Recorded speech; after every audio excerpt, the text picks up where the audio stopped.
big voice. She's got the baggy pants, bandana, the sunglasses. It was like, whoa. With an unrivaled combination of voice and attitude. She didn't take crap from anyone, and she let it be known you don't always have to be a yes woman. That's when I think people really took notice. This woman was a force to be reckoned with. But at the peak of their fame, she felt like she had no other purpose on this planet but to live fast, die young. I said, be careful what you wish for. They were taken too soon. I was like, oh my God, I couldn't believe it. All he says is that she was gone. What would these groundbreaking women have done with more time? It was that moment before a star becomes an icon. She had the world at her fingertips. And where did the stars align to cement their untimely fates? When you break it apart, it's completely sinister. And that's a pretty tragic way to go. And Aaliyah, not Aaliyah Kelly, she was really a victim in a true sense of the word. I was like, what the hell is happening here? I didn't mean to do it.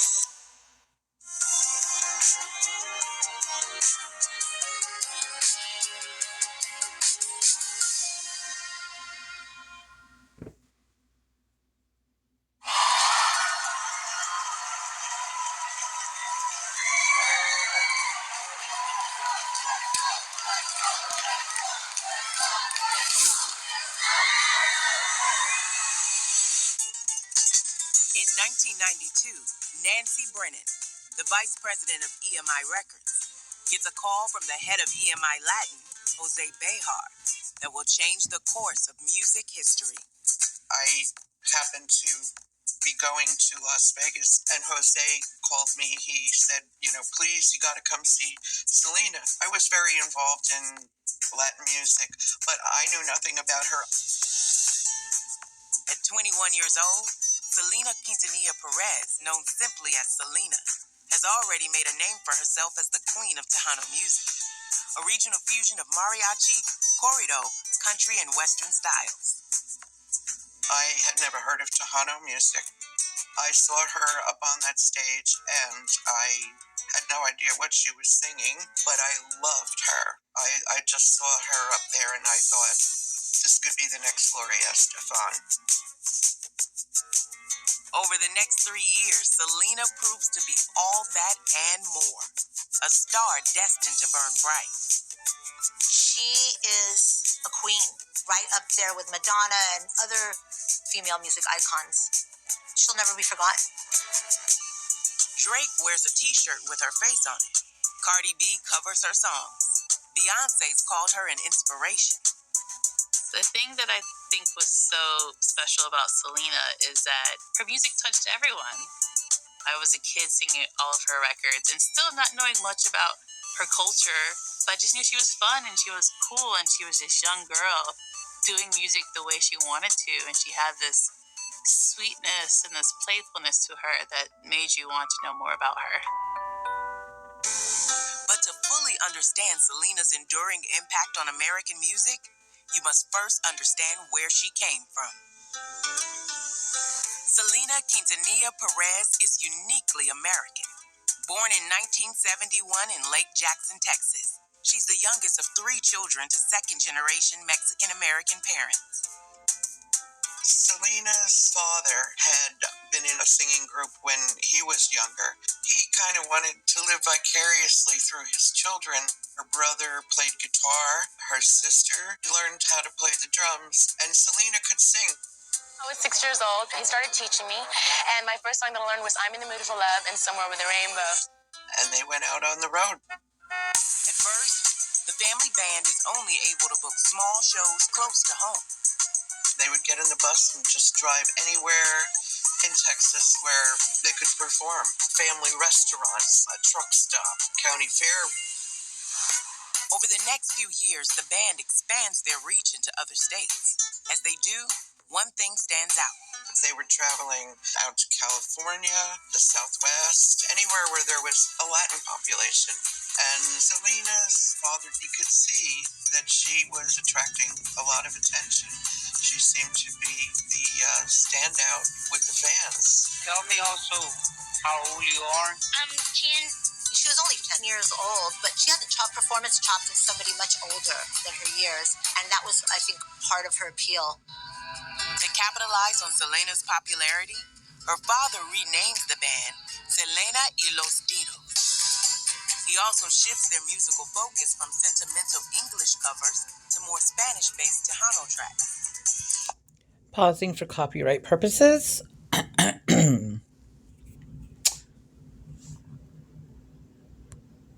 Selena didn't even speak Spanish when they started out. She had to learn it phonetically. Maybe her father did push her, but she obviously really enjoyed making music. And she meant a lot to the Mexican community. Still, as a female front lady, Selena faces an uphill battle. Promoters and bookers said that she would never make it because she was a girl. Tejano music is a male-dominated music scene, but she and her father stayed the course. For them, that was their job. They went out and worked 52 weeks a year. The effort pays off. When in 1986, at the age of 15, Selena's rising appeal leads to an important accolade. She won Female Vocalist of the Year at the Tejano Music Awards, beating out older legends. And that's when I think people really took notice. This woman was a force to be reckoned with. She got the attention of Jose Behar, the president of EMI Latin, and he went over and introduced himself, and the rest is history. In 1989, Selena signs with EMI Records. 1 year later, she releases her solo album, Ven Conmigo, or Come With Me, with the Los Dinos band composing 6 of the album's 10 tracks.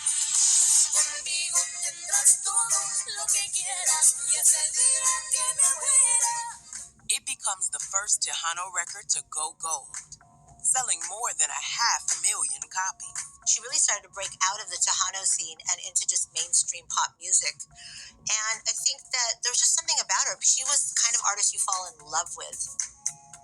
That's when Selena and Nancy Brennan, the vice president of EMI Records, crossed paths. She had an amazing stage presence, always twirling around the stage. The people in the club were going crazy. I had never seen anything like this before. I knew I had to do something with this girl. She checked every box. She was a great singer, a great dancer. She was gorgeous. She just exuded personality. I knew she could be a huge star. Nancy steps in to represent Selena and her band, with the goal of launching them to the next level. It's after leaving a shoe store together that Nancy discovers the key to Selena's success. We were in that store for probably no more than 30 or 40 minutes. Came out, went back to the parking lot, and it was full of little girls.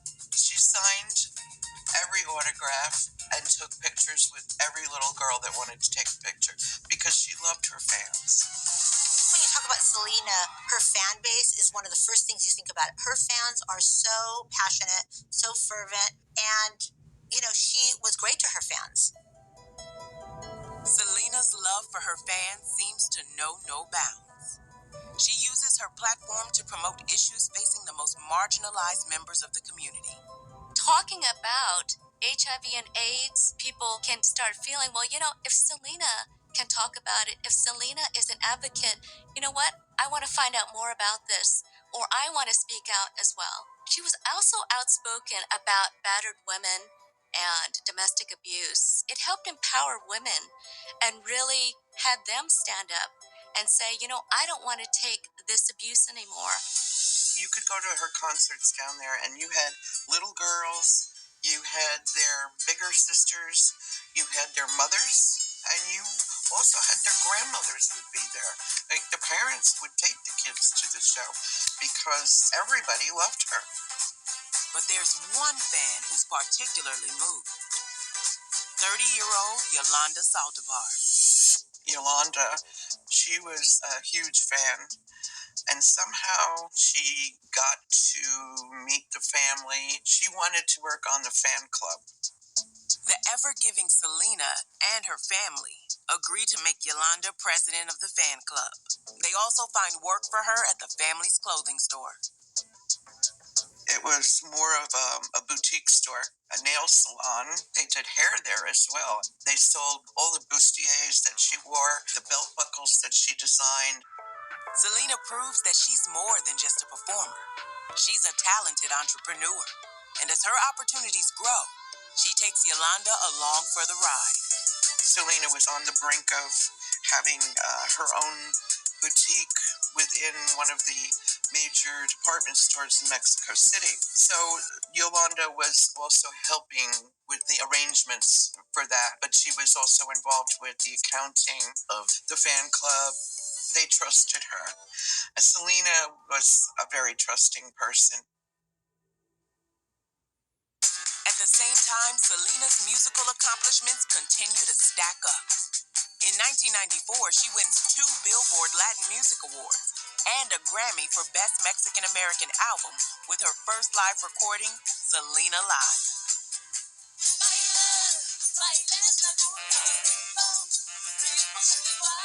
But Selena is just getting warmed up. She really longed to be as well known with the Anglo market, and that was my plan.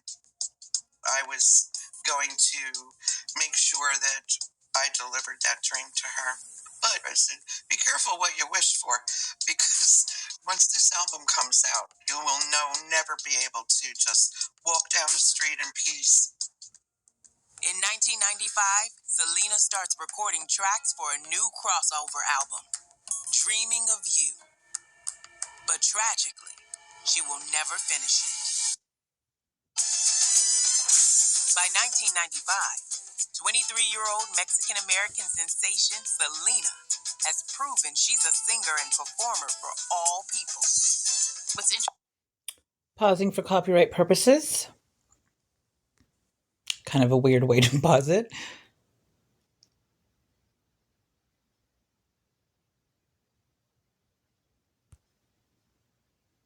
Thing about Selena is that you have an artist who's already captured this international artist, and she's about to break into the U.S. market. And that's something that's really hard to do and really special. And to do that at such a young age is unheard of. Selena is enjoying a success only seen at this point by veteran singers like John Cicada and Gloria Estefan. And with a crossover album now in the works, her A&R rep Nancy Brennan is convinced the sky's the limit. I had really big dreams and plans for Selena. I put together a cassette. I had 14 songs for her. When she plays the tracks for Selena and her family, Nancy discovers Selena is starting to find a voice of her own. A lot of what I was sending her were ballads, and she let me know that she wants to do up-tempo songs. And I said to her, listen, Selena, we're going to do up-tempo songs. Well, half your album will be up-tempo, but trust me when I tell you, the dance songs come and go. Very few of them get covered over and over the years. I said it's the ballads that will make you a star. The ballads that people will sing for generations to come. And as it turned out, one of them was Dreaming of You. And she said, I love that song. She says, I want to sing that song. So that's how that came to be on the album.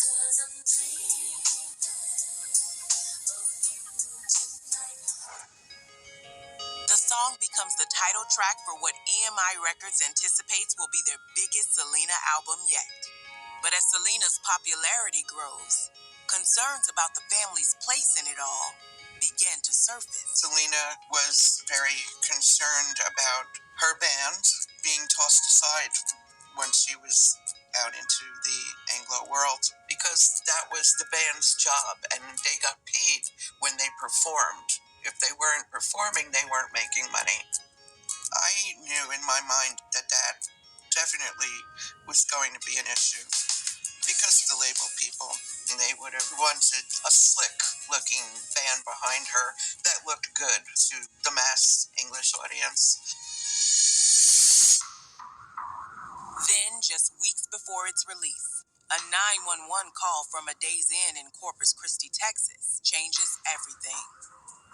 911 emergency. We need a police officer. Someone's been shot over here at Navigation, Days Inn.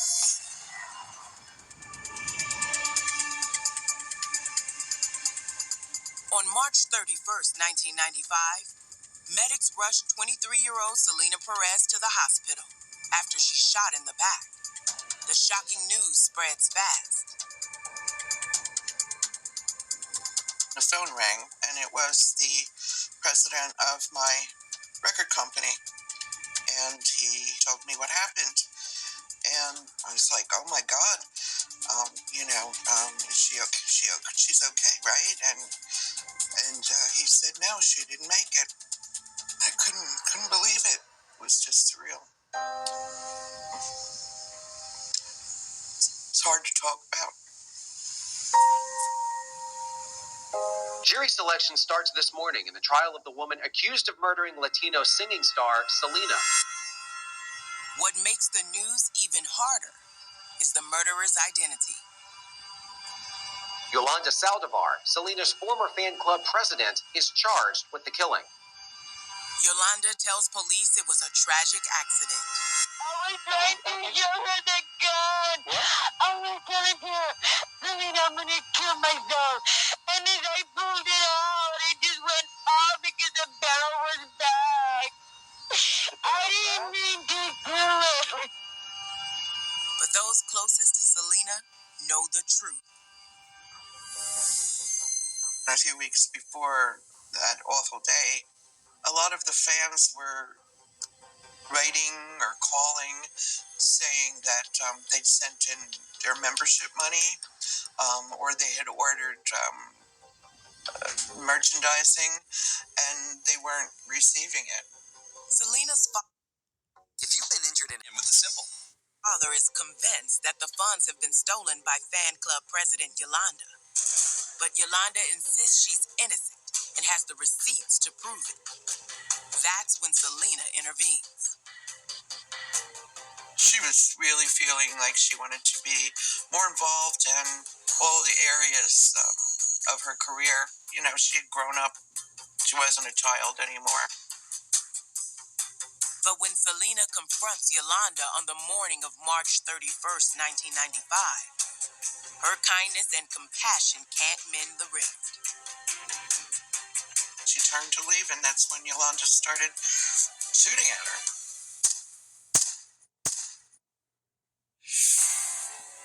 4 days later, on April 3rd, 1995, the family holds a memorial service in Corpus Christi, Texas. Thousands of fans attend. They had, it seemed like 5 million white roses everywhere, because white roses were her favorite flower. People just filed through an endless sea of people walking by her closed casket.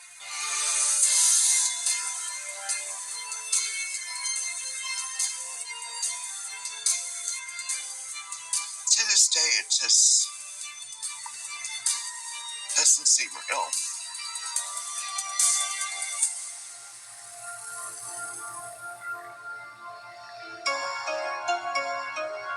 Four months after her death, EMI releases Selena's final album, Dreaming of You, in July 1995. A lot of requests for it, so the least we could do is play it. I Could Fall in Love. This is Selena on 104 KRBE.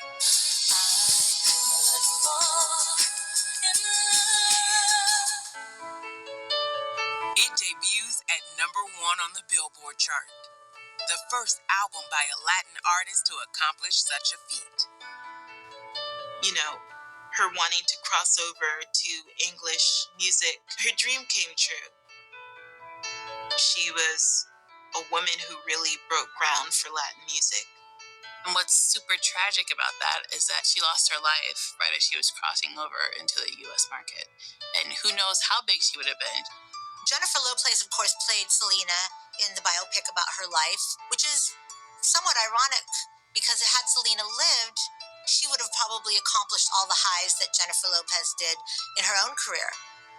She was a great singer, a great dancer, and she could have definitely tackled film. She was just such a strong, positive personality. You know, she lit up a room when she walked in. The sky was the limit from what she could have done. Selena's death comes at a time when the world is preparing for a new millennium. It's all about female empowerment. It's all about, like, let's raise each other up in an industry that is mostly male dominated.